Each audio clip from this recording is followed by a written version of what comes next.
I'm Dustin Moore. I go by DJ NeonPhoenix. I'm from Long Beach, California, and I also stay in New York City, Midtown.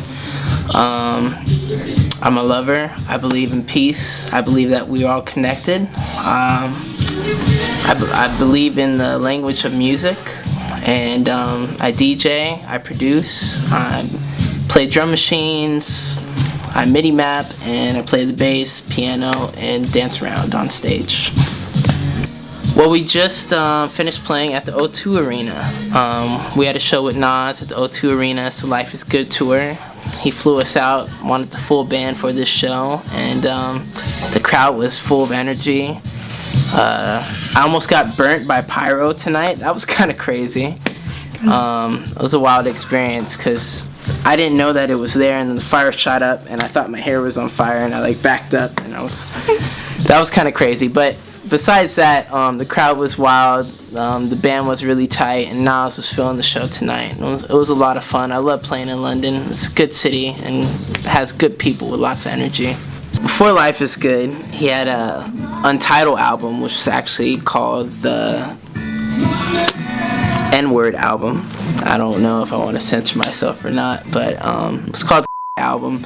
And basically, I wrote a song. I ended up dropping out of college and going to my friend's house and learning Pro Tools and learning how to produce. And one of the songs that was like one of the first songs I ever wrote ended up, we submitted it to his album with a bunch of other songs that my production partner was writing. Jay Myers, what's up?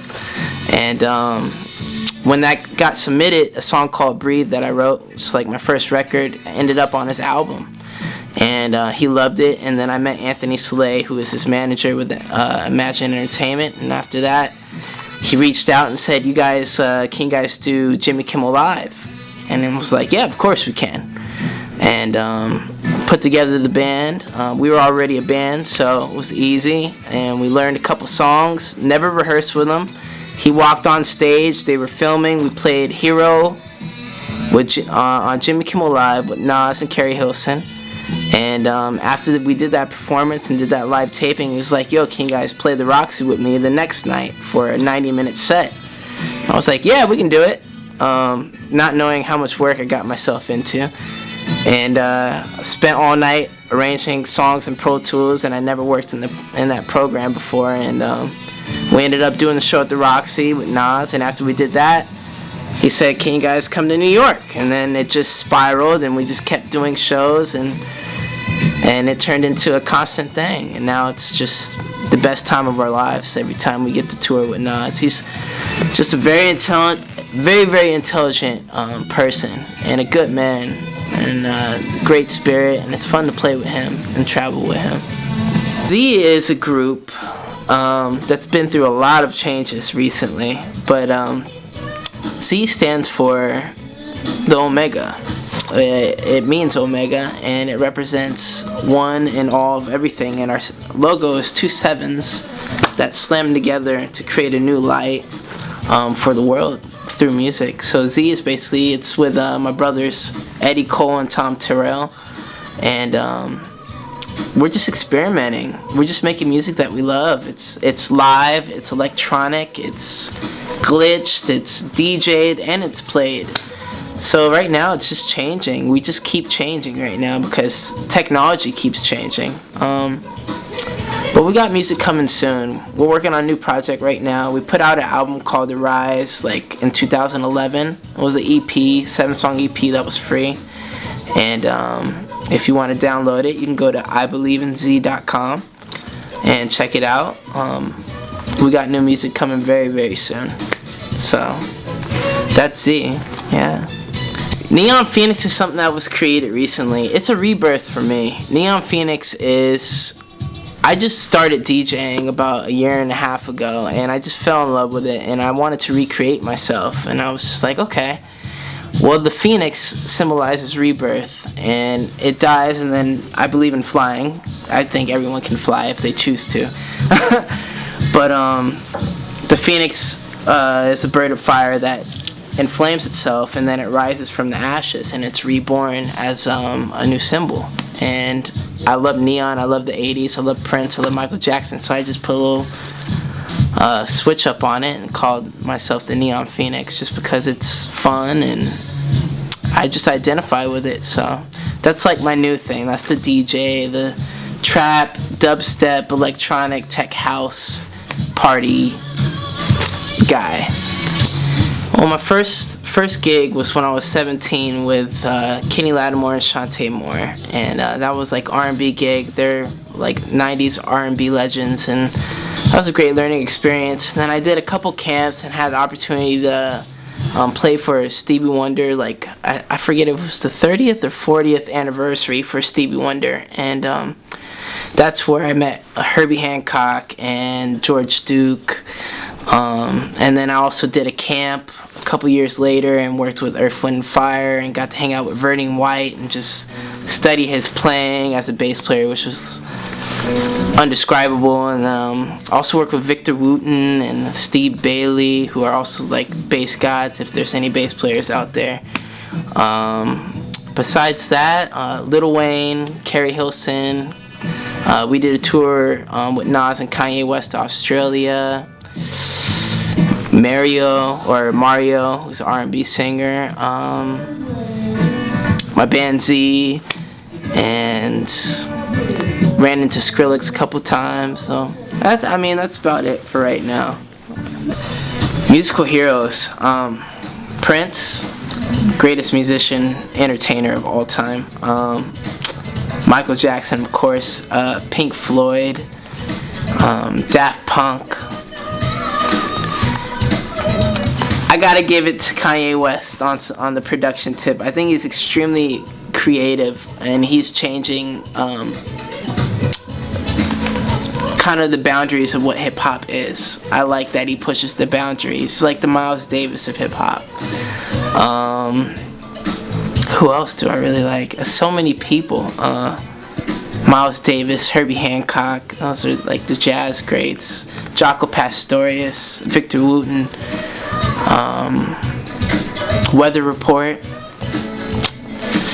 Who else? Led Zeppelin. I think that's about it. I mean, I'm sure there's more, but I can't think of them right now. Wow, working on Man in the Mirror was like, I always talk to the guys in the band about it and talk about how it was like a boot camp. Like, doing Man in the Mirror and arranging a show of Michael Jackson's music was extremely challenging because Michael is just so precise and Quincy Jones is such a genius. So it really pulled on like the musicality of my brain and the arrangements and trying to get the songs in order, and then also fighting with a director that had no clue who Michael Jackson was. Tried to take Billie Jean out the show. Actually, not the director, the producer. The producer tried to take Billie Jean out of the show. And I had to be the guy to put my foot down and say, you can't take Billie Jean out the show. It's not possible. People aren't getting the full experience of Michael Jackson without Billie Jean. Billie Jean's like one of the most iconic Michael Jackson songs ever, of all time, of the multiple iconic ones he has. But overall, that experience really helped me grow as an arranger, composer, and a music director. It really helped me shape and get a hold of making arrangements very fast, and working with a crew of 20 dancers and 8 different singers, and writing and changing keys based on their voices, and being able to switch songs really fast. So it was a challenge, but it helped me. I think I was 20 when we started that, and we toured with that for about 1.5 or 2 years. And coming out of that, we just learned so much as a band, and I learned so much as a music director, and it just really pushed me. So, and I just loved to say that I actually had opportunity, even though Michael's not here anymore, to do a show and put together a show in honor of him. I really believe in his message of love and equality, and it was an honor to be able to put together a show for him and just play it every night all over the world. We were in Monte Carlo, we were in London, we hit Leeds, Hayes, and Norwich, and it was a good time. It was a really, really, really good experience. Yeah. Music director and band director is kind of the same thing.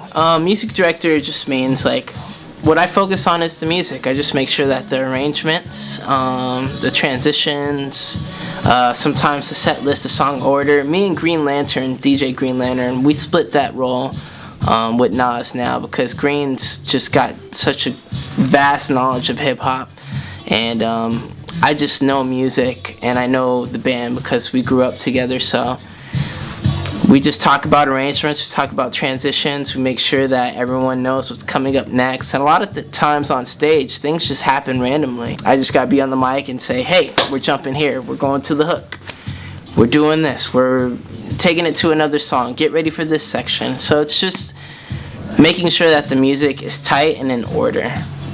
I'm really into this programming stage of my life where I like getting into the technology, and it's exciting where music and music technology is headed, because kids will be learning instruments based off of lights and buttons and iPads and touch screens, and it's a whole new world. So I'm kind of just diving into that right now. Seeing other human beings love other humans, I love that. I like seeing people love each other. When I see that, it inspires me. My whole catchphrase is inspire the world to love. That's my goal. That's why we're all here. If we really, really inspire another person to love, then they'll inspire another person to love. And one act of kindness can really change the whole course of this planet and really help a lot of people. So that's the goal. That's what we do through music and through art and dance and cooking and photography and everything. So never stop. And don't say that I'm trying to do something, because trying doesn't give you the power to do it. When you try something, you're already doing it. A lot of musicians say, I'm trying to play the bass, I'm trying to learn how to play guitar. No, you're learning the guitar, you're learning the bass, and it takes time. So just don't stop, stay patient, listen to the greats, play along with the greats, play with other people all the time. Don't stay in one genre, learn multiple genres, and when you play, leave space. It's not about how good I am. It's not about, look at me, look at how amazing I am. It's about making other people sound good and making the space and the pocket feel really, really good. That's my advice to musicians. And brand yourself, because as musicians, we have to do that now. You can't make money being a guitar player. You got to be a guitar player that DJs, plays piano, produces, and directs.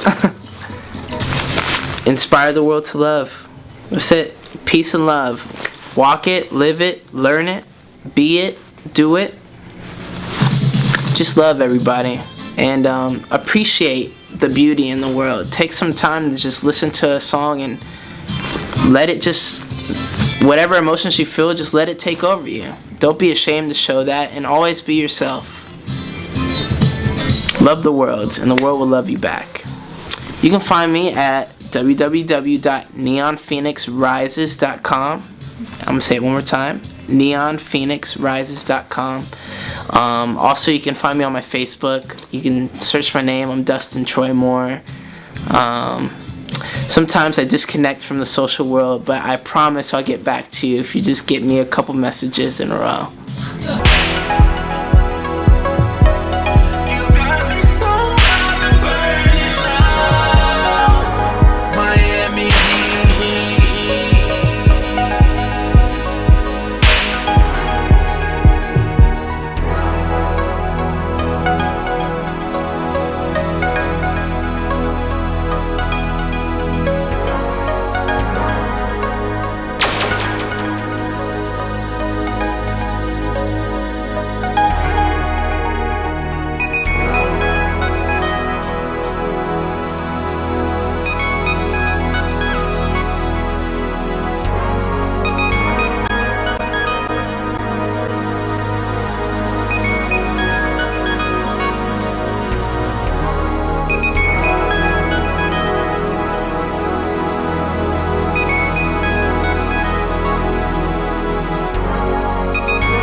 Life is good.